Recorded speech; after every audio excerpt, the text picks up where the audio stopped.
you to our sponsors of the Inside Story Hunters podcast. A big shout out to Chad Hill of Term Provider, home of Big Lou, Tiffany Wondros, CNR Services, Michael Valletta of Quick Cuts Media. Don't forget to subscribe at youtube.com, where you can follow our weekly episodes and get an automatic link to listen to our next guest sharing a part of their incredible inside story. So subscribe or listen on any podcast channel to your Inside Story Hunters podcast. Thanks for following us. Thanks for supporting us. Hello, Insiders. This is Laurie with a story on your next episode of the Inside Story Hunters. Normally, I do an intro right now and start telling you the story about the guest, but my amazing friend has invited me into her home, and this is an educational episode that I am certain that what people are going to take from this is questions they didn't even know how to ask, and about that transition and those times when family members are really have hit a fork in the road. I'm stealing your thunder, but Gail Pulliam, please, thank you for being with us and tell a bit of your story, and then we'll roll right into this episode. Well, I'm really excited about this, Laurie. Thank you for coming to our home. We love having you here. I am Gail Pulliam. I've been in healthcare for 20 years. So from home care to corporate business development, sales and marketing. And 4.5 years I was recruited to come to Redstone Village, where I currently am at. I serve as sales counselor. I manage assisted living, our memory care, and part of our independent living that's a month to month, the sales and census of those areas. So it's a passion of mine, as is education. If I think healthcare is missing one thing, it's quality education, and I'm honored to be a part of that.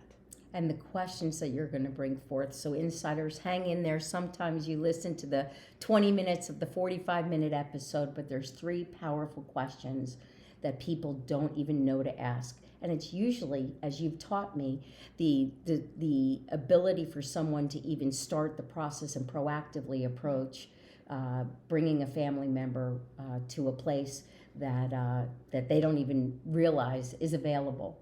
And because they don't know how to start the process, people wait, and it's reactive rather than proactive. So let us today unveil an inside story of how you educate, how you reach people, and how your heart just transforms when a husband, a wife, a sister, a brother, whoever, a sibling.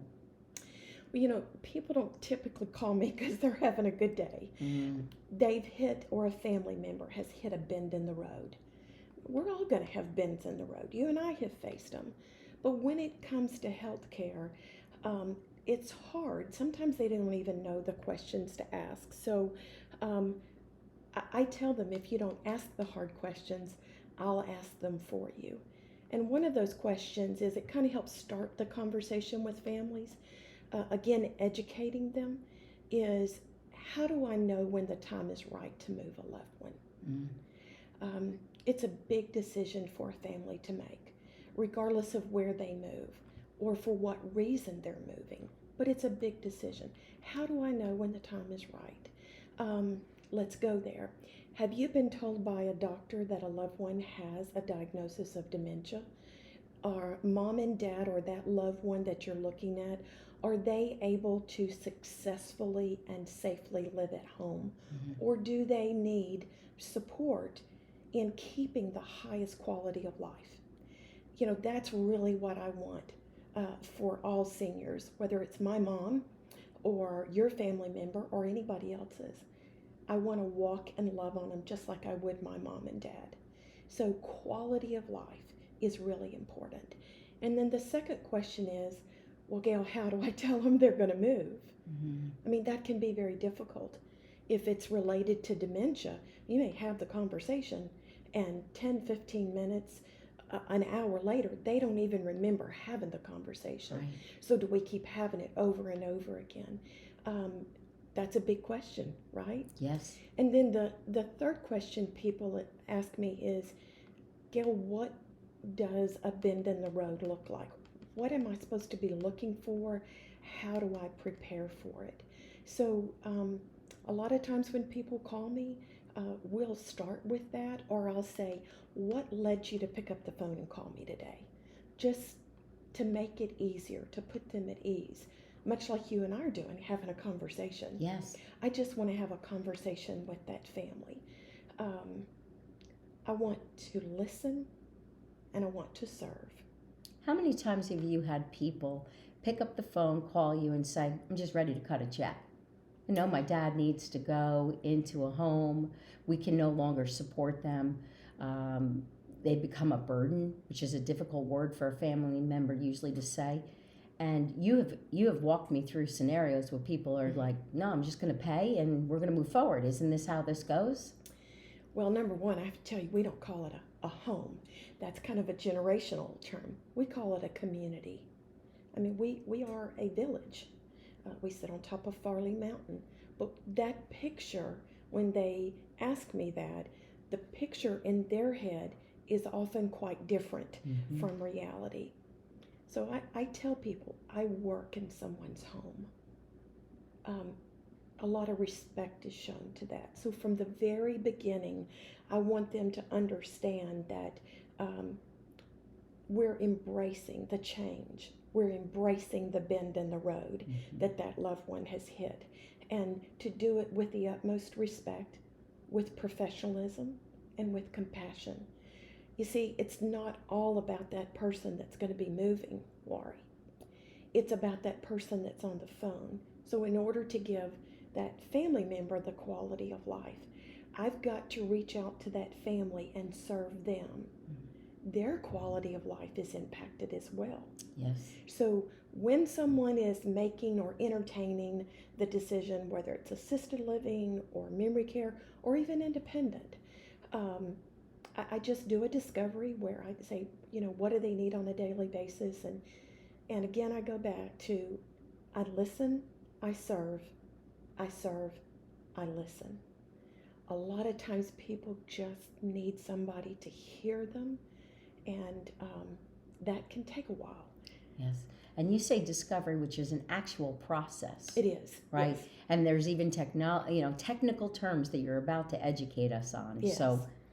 So there's some things just going to talk to you like I was talking to a family. Please, yes, take us through. So you've called me, you have talked with mom or dad on the phone, but you go to visit and they don't look like what they sound like on the phone. Right. And maybe you've taken them to a doctor's appointment and the doctor says, well, I think we need to talk.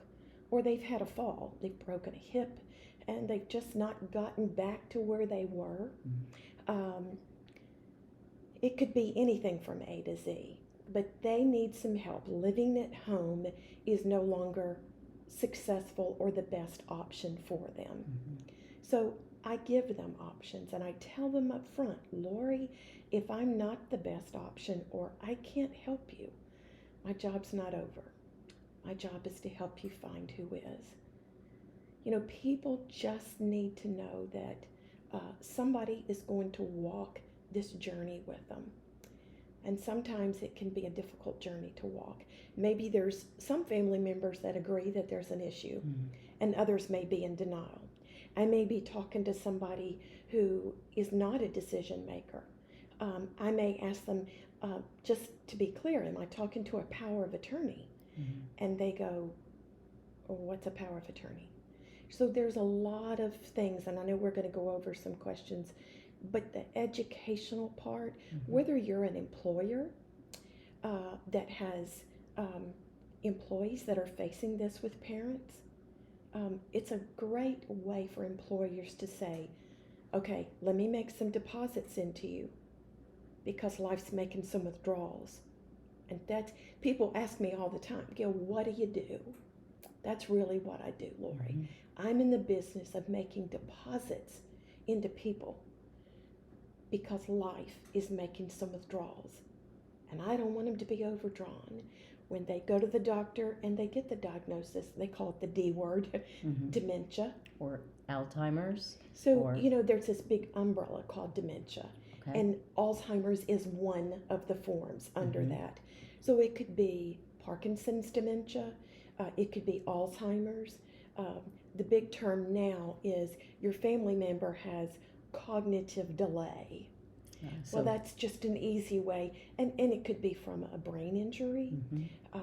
Some people think, oh, I can't have dementia, I'm too young. There are people that unfortunately are diagnosed with dementia in their 30s. Wow. So it may be onset dementia. What are the stages of dementia?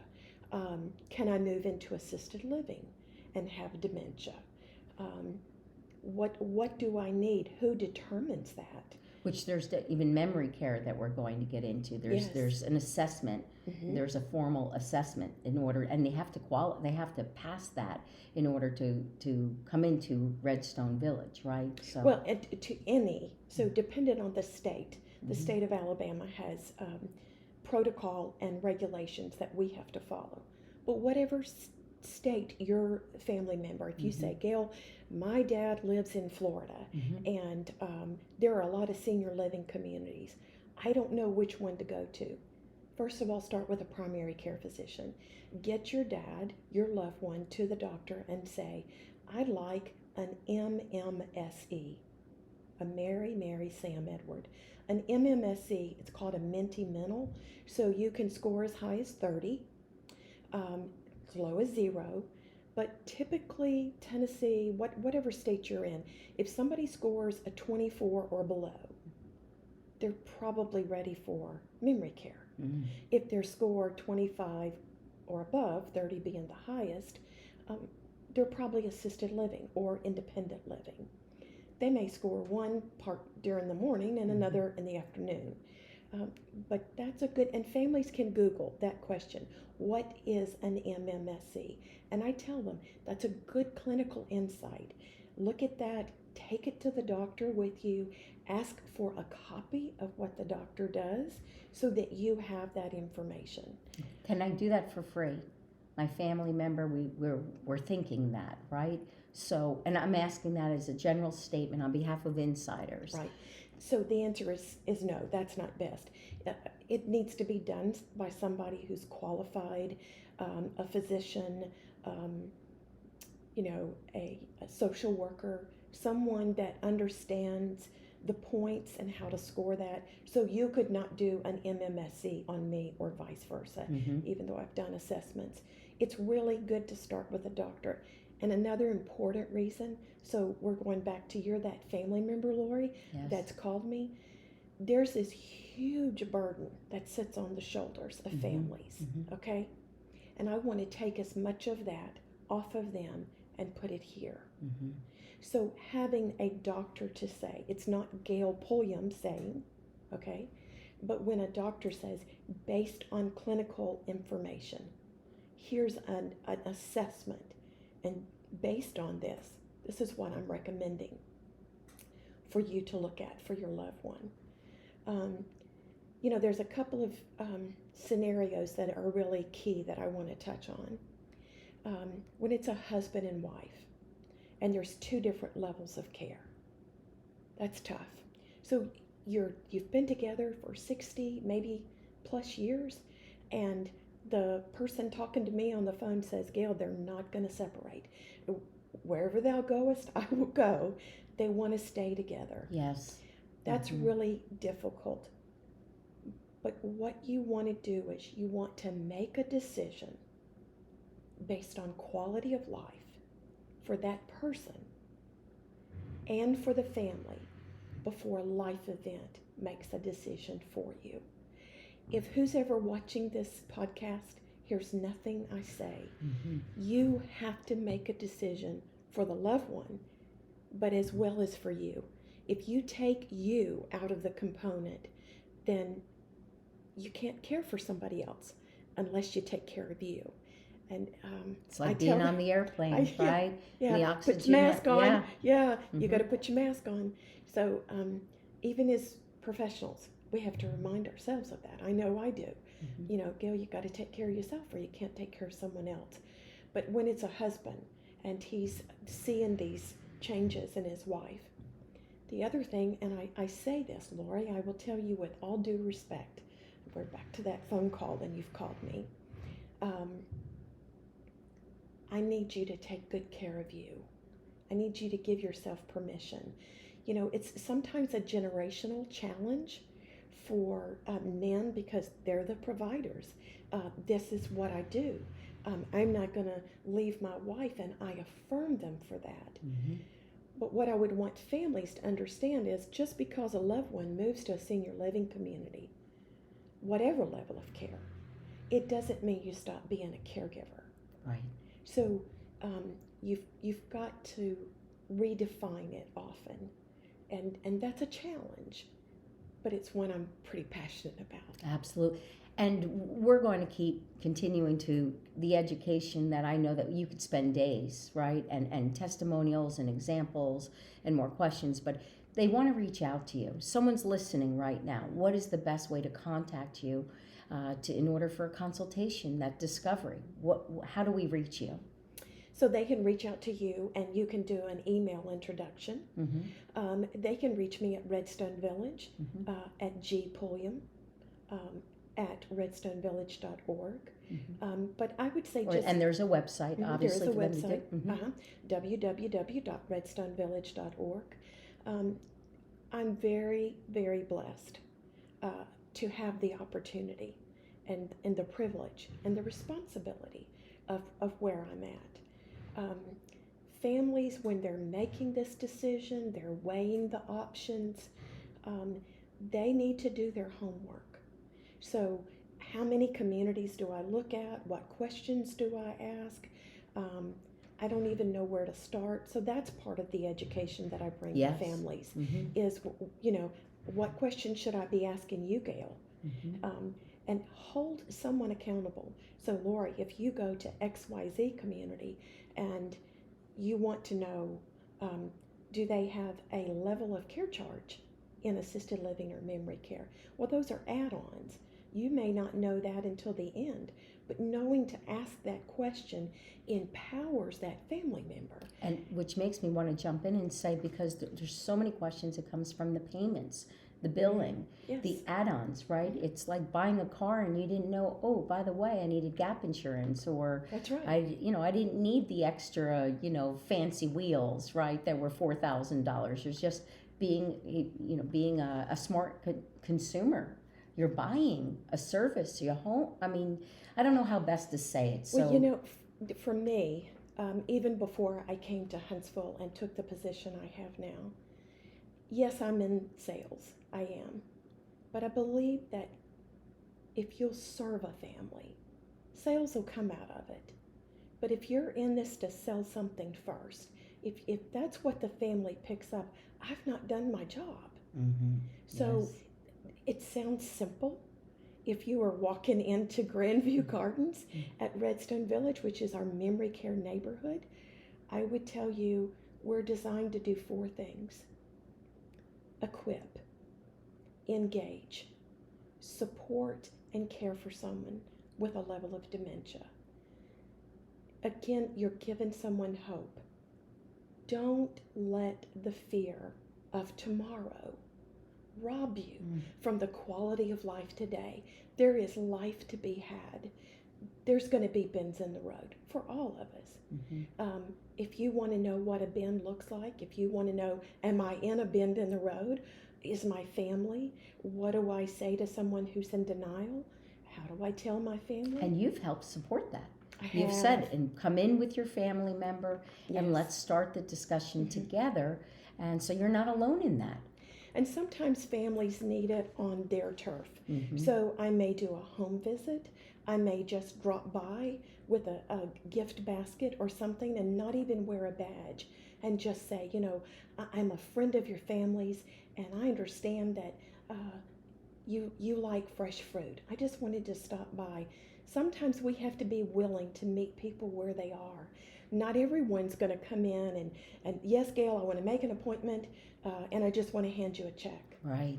Sometimes, Laurie. Mom says she's not leaving her home. That's right. Mm-hmm. Well, thank you for the fruit, but honey, no, I'm not going. Mm-hmm. They're pretty smart onto Yeah. that, right? Uh-huh. Just love on them. At the end of the day, if you've done that, you've done your job. The hard part for me is to realize I can't fix everything. Right. I'm a fix-it person. I think we have some of that same personality in us. If your car's broken and I can't fix it, I want to get you to somebody who can. Right. Healthcare's not that way.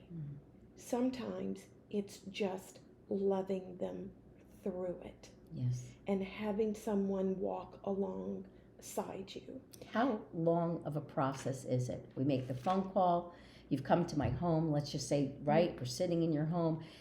Walk us through the process, an estimate. I recognize that, each family scenario is customized, and there's so many factors. Right. Well, So one of the first things I'm going to ask you, I'm going to give you a copy of what's called a plan of care. That's what the doctor has to fill out. It is a legal document because the doctor signs the front and the back, and I'll go over that and answer any questions and the importance of it.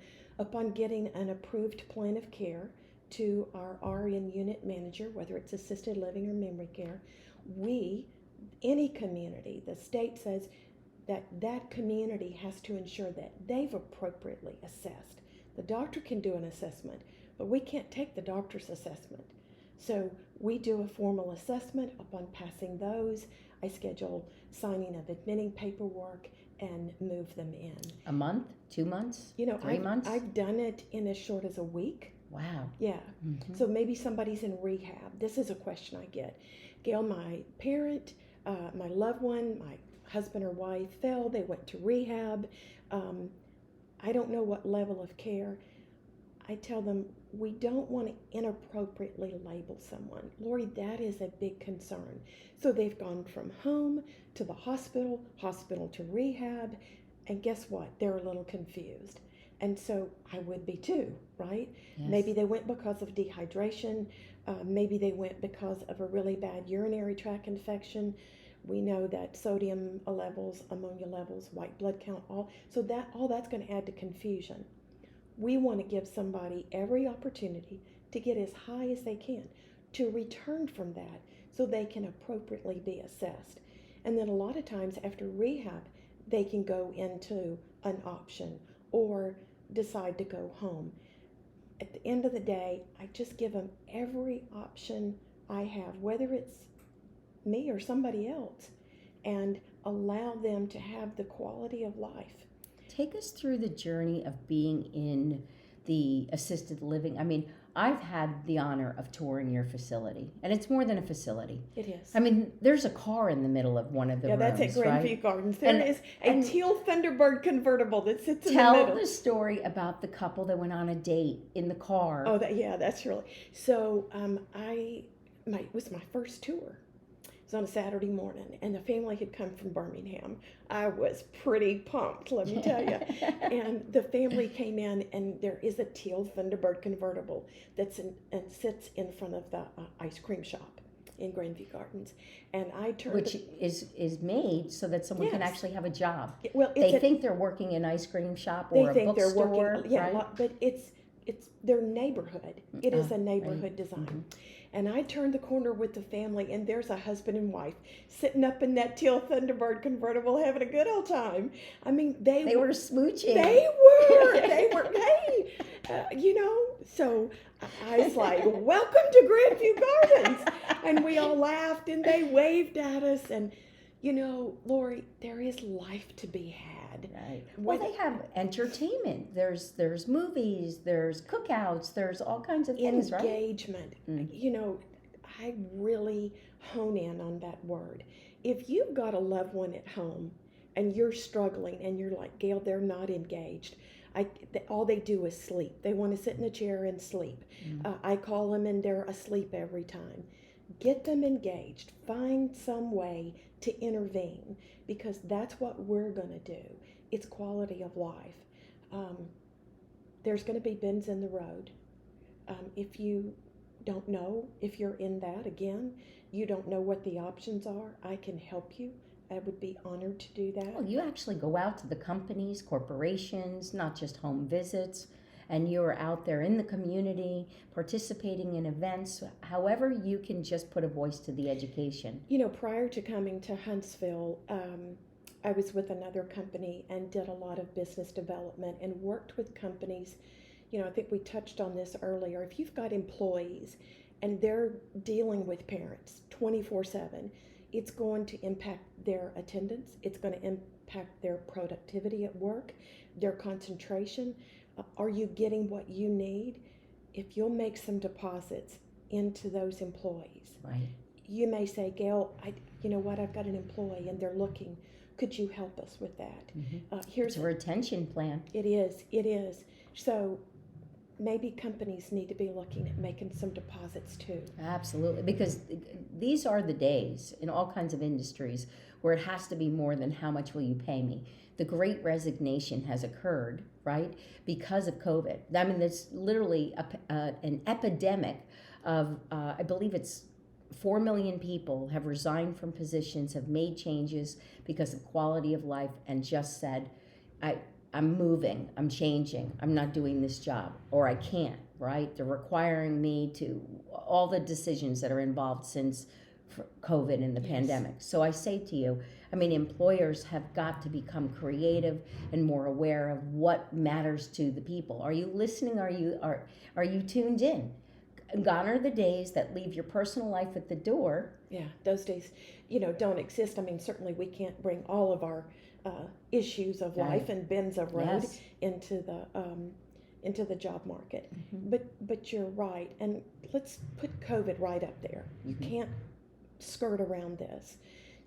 What I hear a lot from families is, Gail, I've spent all this money and time, and during COVID, my parent has so spiraled or unfortunately passed, and they're dealing with guilt, they're dealing with remorse, they're dealing with the loss, and they're caught in a game that's really no fun called the shoulda, coulda, wouldas. Right. And boy, that's a conversation that I often have. Gail, what should I? What happens? Would I? And can I still make this? Am I too late? And so that's done with the utmost respect. Well, it goes back to what you said. It's let's do this from a proactive. Today's episode of Inside Story Hunters is about proactively recognizing signs. It may not be this year, this day, this month. It is 3 years from now. It's being educated. It's pre-planning the potential. May it never happen, right? And I don't want anybody watching this podcast to think, oh, well, Gail's got all the answers. Gail doesn't have all the answers. You don't? No, I don't. I thought you were like, yeah, anyways, let me not goof around. It's so serious. But, I don't. But you're so passionate. You said it. I may not be the right fit. Redstone Village may not be the right fit or right resource or place, but I'm going to help you find it. And that's what you do, and to the bitter end. And that is my privilege. That's my calling. The best part of my job is when someone will say, Gail, boy, I'm glad I made the phone call. Thank you for serving our family. Thank you for making the referral. Thank you for helping me ask the hard questions. Now I'm empowered because I've got some education and I've got a direction to go to. So that's when I know I've done my job. There's one question that I always ask a family, whether it's right at the end. What do you need and how can I help you? They need to know that they can ask me anything. I may not have all the answers. If I don't know, I'm going to help you find them. But to look at somebody and say, Laurie, what do you need? Right. And how can I help you? Because you were talking earlier about how quickly the caregiver spirals more than people realize. So often, especially when it's a husband and wife or a child that's moved in with a parent, that caregiver, because they're not sleeping, they're not eating, they're stressed, they're depressed, they may be dealing with their own health issues, congestive heart failure, they may have Parkinson's, they may not be going to the doctor like they should. And so often they spiral before the care receiver. So I look at them and say, Miss Gail's going to give you some homework. And I look at that loved one and say, your homework is to make some deposits into you. I don't ever want them to leave empty-handed. So there's tools that I'm given. Andy Griffith used to say, What's little potatoes to some people might be mighty big potatoes to somebody else. Mm-hmm. These are big potatoes, Laurie. As we start to wrap up this episode of Inside Story Hunters, and again, Gail, thank you for being with us and allowing me to come in your home, because it creates that experience, right? That the intimacy that you're visiting homes or you're creating a home, it's a community, right? But there are times where there are family members that you've shared with me. One of their greatest fears is that they feel their family member has issues greater than anyone else has ever experienced. The confidentiality, that you're a safe place and you're a safe person, and that their family member, if they're behaving in a way or not behaving in the right way, that they won't be a burden, or they won't be embarrassed, and that you'll be able to, I'll say, control them. So what happens in that experience, or from a confidential standpoint, how can I as a family member be rest assured that what happens is still cared for, the person's still cared for, and usually what they end up experiencing or what they're about to tell you, you're like, by the way, this is pretty much common throughout, right? So let me not steal your thunder on that, but the confidentiality. Well, it's huge, because you're gaining someone's trust and you don't want to betray that trust. There are HIPAA, regulations that protect that confidentiality. Often I tell someone when they're coming for a tour, come alone or bring a sibling, not the person you're looking at first, because I need you to ask what you want to ask, say what you want to say. Good advice. Yeah. So right. Have it just be an open dialogue for them to just digest and see the right picture. Because 9 out of 10 times they'll say, Gail, this is not what I was expecting. Whether I'm making a referral or whatever it is. So I want to give them some comfort, and I'm going to start that education process before they ever come and meet with me. And if it's a family member that maybe one family member's in denial, I may have a brother that doesn't see that my mom and dad have an issue. How do I talk to that brother? I'll tell them, get documents from the doctor. So let's go back to that burden that's on their shoulders, okay? I tell them, you put it on mine. Get clinical advice.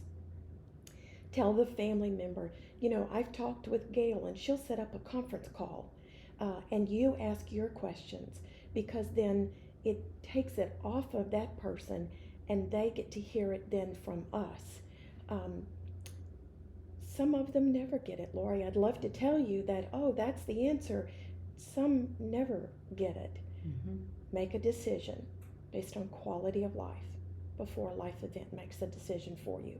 I know you've got some questions you want to ask me at the end, and one of them is the importance of a power of attorney. Right. If you're listening... I'm going to just say you already know my questions, so just fire away, because, you've covered so many of them. Yeah. If you the MMSE and so forth. So if you're listening to this podcast and you have parents or family members, husband and wife, you don't have a power of attorney, you need to have that conversation. Get with an elder law attorney, a specialist, someone that can tell you what is the difference between a power of attorney and the difference of guardianship. When do I need a guardianship? When do I need a power of attorney? Does a power of attorney cover health care and financial? I'm not an attorney, but get those hard questions. Do my parents have long-term care insurance? What does that pay for? What's the daily rate? What's the cap on the insurance policy? And that goes back to insurance agents, yes. right? I mean, and life insurance, whatever, uncovering what parents have and don't have. Or a family member, it's not just the parents. So one of the questions people will ask me is, Medicare pays for this, doesn't it, Gail? Right? No, Medicare doesn't pay for assisted living or for memory care. And that's hard to say. And what happens when someone says, well, Gail, my parents don't have they can't afford this option. Then what do I do? So my job is, even before they hit that I've got plan B, so that I can honor the commitment that if I can't help you, I'm going to give you to somebody who can. But do you realize how powerful that is? It is very. Because when you have to stop and not provide quality of life and It care, breaks my and you heart. say, I don't have the financial ability or resources, but this is what my sister, my brother, my husband, my wife needs. I mean, then you're stifling a person to care for another human being, which results in that damage for that care provider. So we've really gone from one extreme to the other. Someone will say, Gail, just tell me what to write the check for. Do you know? Right, back to, Do you know who you're talking to? Just write the check. I'll just write the check. And the hard part is when I have to look at them and say, I'm sorry, a check won't fix this. I wish that it could. Because they have to pass the assessment. There are so many steps The involved. plan of care and then the assessment. Then what are the options? So to say, I can't, but I know someone who can. So just to maybe mention one or two items again of Medicare doesn't cover it. Person reaches you've pre-qualified whether or not they have the financial resources in your loving way without just getting to the bottom line. This is not a sales transaction for you, right? This is the life of a human being. Exactly. So what is the next step? So there are some income-based options here in Huntsville, and I know that Nashville and Murfreesboro have that. There may be assisted living that are semi-private. I used to work at one in Chattanooga, Health Center at Stanford Place. Hello, John Strong. But there are options out there. So it's one thing to say it, Laurie. It's another thing to look at that family and say, you know what, I do have plan B. Mm-hmm. Or C or D or E, right? And so I think in healthcare, we as professionals sometimes miss an opportunity to serve because we're trying to sell something. If I'm in this to sell something, I'm in the wrong business. Mm-hmm. I can go sell something somewhere else. That's not what this is about. It's about serving. It's about you being a walking, living, breathing angel. And I'll just say, may God continue to bless you, your beautiful home, and your family, and the fact that you care and you put deposits into people, in their lives, into their families. May you continue to be able to do so. And again, Gail, how can we reach you? The website for So Redstone Village. I am at Redstone Village, www.redstonevillage. If you call, I'm the only Gail there. But they can contact the Inside Story, contact you, and an email introduction. If you're a company and you go, you know, Gail, got somebody I want you to talk to, then I'd be happy to serve a family, whether they're Huntsville or not. And you're always open to those referral partners. You're looking for the attorneys that you've just described, people that can help educate. And you are smart enough, and you surround yourself with a circle of influence and people who lead the same way. We're here to love on people. Absolutely. Whether I'm the right resource or not, this is the power of the Inside Story Hunters, that we are absolutely hoping to be passionately serving you, the people you're reaching. May we reach an audience, a person, a listener, a viewer, and just say, just do your homework. It's a phone call. And the beauty of virtual, you're doing Zooms more than ever, right? Or whatever it takes. The phone calls, the webinars, all of it, that you're teaching and educating, you're reaching out on social media. And again, we say thank you for being with us. Well, you're welcome. There's two things I want to say in Oh, closing. please. Number one, you can always go to www.alz.org,